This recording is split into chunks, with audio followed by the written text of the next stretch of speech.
Ya, untuk episode ini gua hanya ingin ngobrol-ngobrol ya kan. Terus akan menampilkan sesosok, bukan goib tapi ini nyata, yang biasa ada di Slide Brother. Ya, kita tampilkan Mas Sereno Tibor.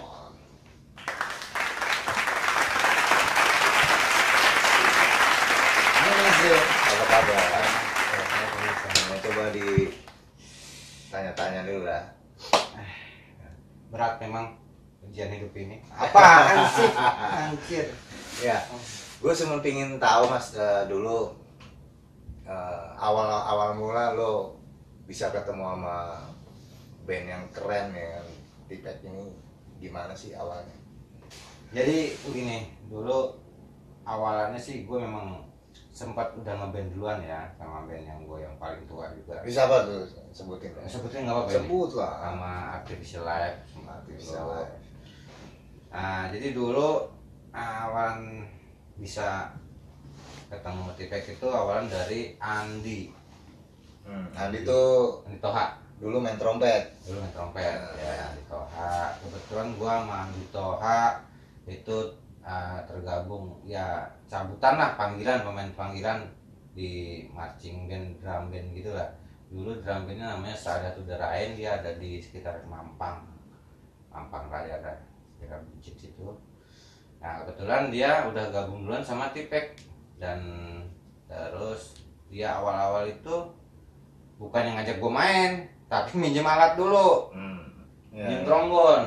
Nah, minjem trombon itu yang itu buat siapa itu trombon? Nah yang main dulu ada teman juga sebenarnya, sama masih satu chord drum bandnya sama Andi itu, seniornya, namanya almarhum Agus Mahmudin, udah meninggal. Mas Agus ya. Nah Mas Agus.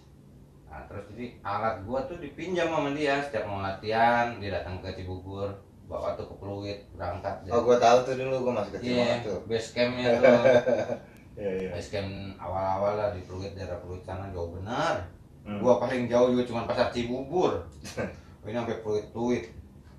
Ya ada, akhirnya dipinjam, tapi lama kelamaan ada berapa kali latihan itu anak-anak Tipeknya komplain karena setiap diajak latihan si Agusnya berhalangan terus gitu. Dan akhirnya gue nggak tahu gimana ceritanya, dari anak-anak Tipek sendiri, yaudah ajak aja pemain yang punya trombonnya aja yang main gitu.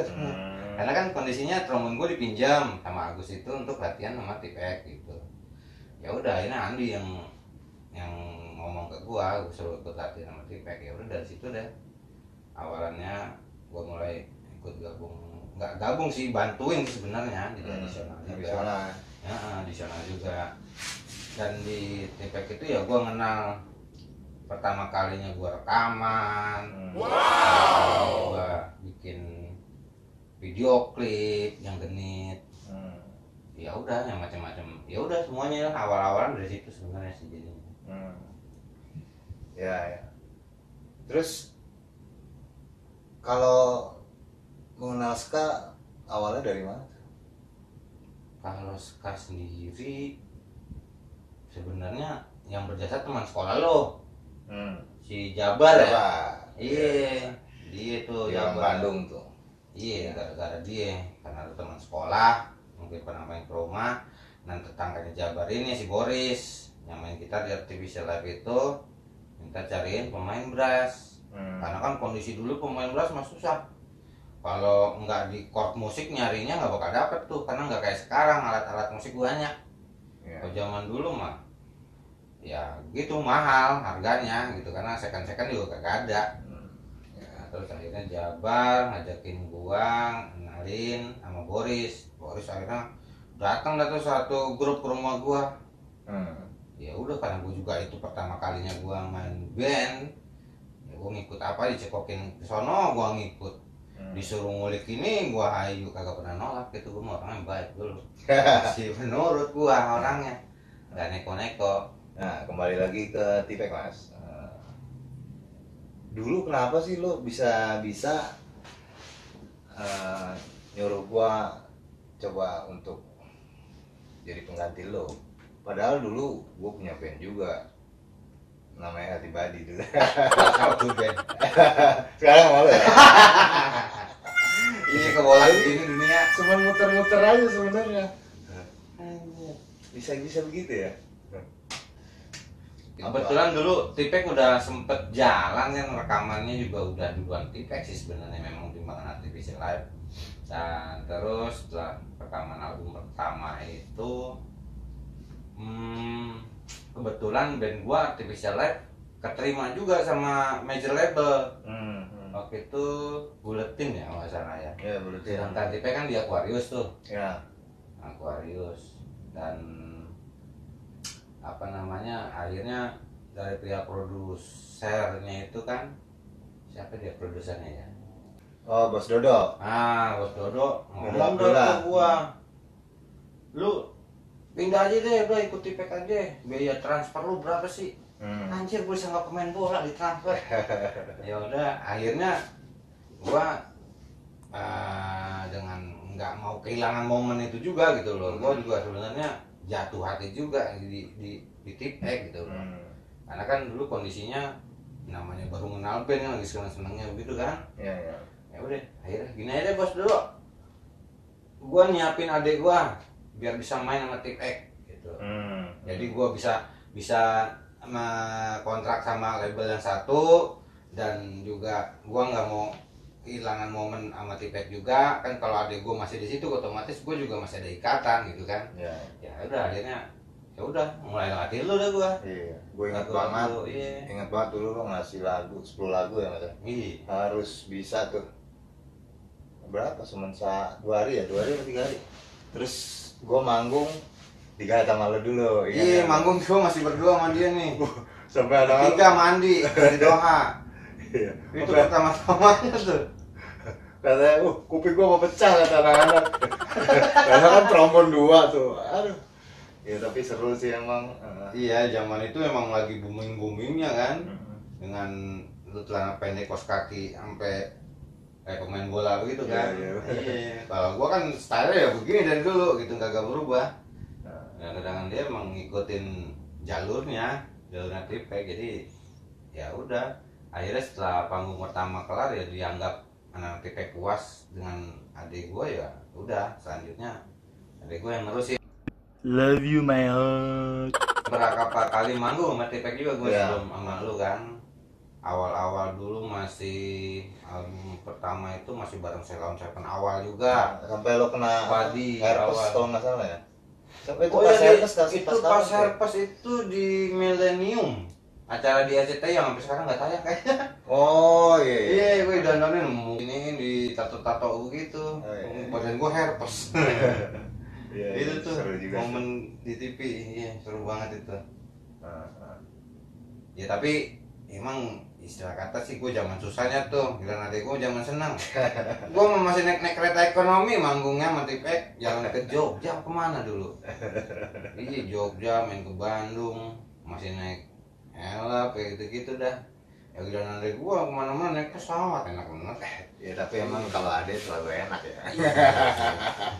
Maafkan aku.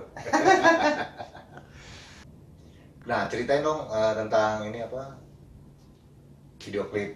Dulu pernah ikut video klip di Genit ya, Mas ya. Iya. Itu katanya seru juga itu. Video klip. Nah, karena gua tadi itu gua baru pertama kali bikin video klip, gua kagak ngerti sama sekali. Suruh Andi, ayo ikut gua. Ikut mana? Ya bilangnya sih mau latihan apa gitu, pokoknya gua ya udah, akhirnya gua ngikut. Pertama mah enak tuh, diajak makan dulu, warteg kan, warteg dulu mah. Di warteg, habis warteg kenyang, gue dibawa ke tukang cukur, rambut gue dicukur dulu anjir. Iya, tambah lagi udah kayak gitu, gue suruh nyiapin pakaian untuk apa namanya kalau pakaian yang marching band. Wardrobe. Ya wardrobe-nya marching band dulu, marching band gue yang di Cibubur. Waduh, repot banget ini urusannya. Ya udah, akhirnya alhamdulillah sih lancar sih, dan emang itu udah video klip pertama gue ya di situ gitu. Nah jadi buat S-Friend dan Messenger kalau tahu video klip Genit ya inilah orangnya untuk peniup trombonnya. Iya, dulu masih kenceng, alhamdulillah. Ya oke Mas, setelah rekaman itu pasti kan banyak panggung-panggung dong. Nah, panggung-panggung yang menurut lo biasanya ya ditonton cuman 100-200 orang ya. Ini tiba-tiba setahu gua dulu Tipek manggung penontonnya tuh banyak karena emang lagi in kan. Wow. Itu gimana perasaan lo? Itu dia. Gua yang baru ngalamin ya. Karena gua aslinya awalannya emang gua nggak pernah suka nonton acara-acara rame band atau acara-acara apa. Itu jadi malah gua yang jadi yang ditonton gitu kan. Dan satu ketika waktu itu nggak salah manggung di Jogja, itu kita belum turun dari mobil, itu X-Plan udah nyerang kita gitu kan. Itu mobil digoyang-goyang, kita di dalam takutan banget kan. Iya, karena mobil segede gitu digoyang-goyang sama orang gitu, kita di dalam. Makanya wah, ya udah. Samping itu kan gue juga kan panggung kan gue masih kerja juga kan, gue udah kerja gitu kan ya. Jadi ya untungnya komandan gue pun ngedukung gitu, anak buahnya mau bisa maju tuh ngedukung gitu komandan gue. Terus juga apa namanya, jadi alhamdulillah lah lancar beberapa kali panggung, karena sebelum gue serah terimakan ke adik gue. Love you my heart. Kulit juga pernah juga tuh. Ya si Sasana Krida. Sasana Krida waktu itu lagi Old school banget. masih tenor banget dulu. Pasti penuh dulu acara-acara tiap-tiap di gor. Ya memang tempatnya mungkin ya penuh, pasti penuh, nggak seperti sekarang kan tempatnya pensi dulu gor yang penuh. Ya gitu lah ceritanya, memang menarik banget kalau dikenang mah. Sayang aja foto-fotonya nggak ada kan, zaman dulu masih langka. Iya. Ya, mungkin nanti dicari lah foto-fotonya sih. Kalau untuk proses rekaman di album pertama itu kan itu lo ya Mas ya, itu aransemennya itu gimana sih, maksudnya lo yang bikin apa bareng-bareng apa gimana? Nah, jadi kalau untuk album pertama itu kebetulan ya udah gue taunya juga lagu udah jadi gitu kan. Dicari nih tuh berasnya gitu, biasa nyuruhnya si Kandi nyuruh lagi ke gue. Ya udah, mau kagak mau dah. Gue sering waktu itu rumah Andi itu masih di sekitaran Lenteng Agung ya. Dia ibunya punya rentalan Studio ya, VCD. Studio juga ada, studio ada, VCD ada. Ya udah, sama Andi gue cekokin dulu tuh film-film dulu kan. Iya, brengsek banget emang tuh orang tuh. Jadi kita suruh nonton dulu, udah gitu gue dikasih soal dah. Cariin dong berasnya. Ya. Ya udah, dan akhirnya ya udah emang jadinya seperti album apa tuh ini, album Skapobia itu ya aransemennya ya boleh dibilang gua sama Andi sih, ada kayak gitu sih. Terus lagu jadi yang mana paling berkesan lah atau mungkin lo susah ininya garapnya atau gimana gitu, lo masih ingat nggak? Kalau yang susah sih sebenarnya sih ya namanya proses kerja ya, nggak terlalu dipikirin. Tapi yang favorit untuk gua di album Skapobia itu lagu bernyanyi. Makanya gua suka banget lagu itu, makanya sempat gua kemarin bikin juga di Instagram gua kan dengan lagu bernyanyi, karena ya berfavorit banget lah bagi gua. Kayak gitu lagu. Nah, kalau mau tahu Instagramnya Mas ya itu apa sih? @tibon ya? @_tibon. @_tibon ya. Di situ suka ada tuh yang lucu-lucu. Iya. Karena emang basicnya dia Sri Mulatan. Oke. Kabar dulu, lu juga manggung susah lo. Gue trombon minjem bokap lu. Iya, gue dibalikin gua. Gue ngomong gini. Ya dulu sebelum di Tipek main di gua gabung sama Yati Badi emang rada sulit karena emang posisinya gua nggak punya trombon. Tapi bokap emang pemain trombon juga gitu di Satkorsik lah di Jakarta Timur.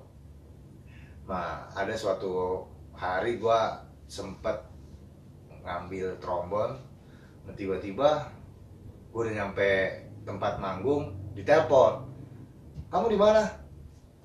Lu tau gak sih Mas yang itu? Lu nggak tahu kayaknya. Gue gak tahu. kamu di mana gitu? Di ini nih, kalau nggak salah di daerah Kalimalang dulu, di apa sih, di high school ya. Itu dia bilang pulang, trombonnya mau dipakai. Loh, ini belum manggung nih kata gitu kan. Ya udah, nggak tahu, udah bodo amat lah, gua nggak pedulin, nggak tahu. Akhirnya ya pulang-pulang gua diomelin sih masih. Kenapa lu nggak pakai trombon gua? Kan dulu lo pelit mas sama gua. Beda tipis bro antara pelit sama jaga kebersihan. Itu ya mungkin karena gue yang menjorok kan. Makanya itu rada susah gue minta. Kalau gue sih ya rada-rada apik ya, namanya alat musik zaman dulu kan memang mahal gitu loh. Kalau salah orang pegang pun takutnya rusak bengkok sedikit, kita yang repot gitu kan. Karena alat gua pun alat dinas gitu, jadi gua sendiri belum punya alat juga dulu. Jadi masih bokap juga alat dinas, gua juga alat dinas gitu kan. Kebetulan gua kerja masuk di satu tempat dengan bokap gua, satu Sekjen sama Mabes TNI gua dulu. Sampai sekarang dah. Iya benar. Ya mas, gua mau nanya sama lo. Ya sebenarnya sih untuk kita gitu. Nah harapan lo nih buat band T-Pack sendiri itu apa nih? Karena kan basicnya mau nggak mau lo juga cinta lah sama band gitu loh. Ya harapannya apa mas? Kalau sebenarnya bukan harapan untuk T-Pack doang ya, untuk semua orang di Indonesia dan semua anak band gitu kan. Semoga pandemi ini cepat berlalu, terus kehidupan kita bisa normal lagi. Amin. Semua orang bisa sehat lagi, bisa kita berkumpul lagi. Terus ya job-job sudah mulai lagi, kita bisa benar-benar memang fight kerja lagi seperti dulu lagi gitu kan.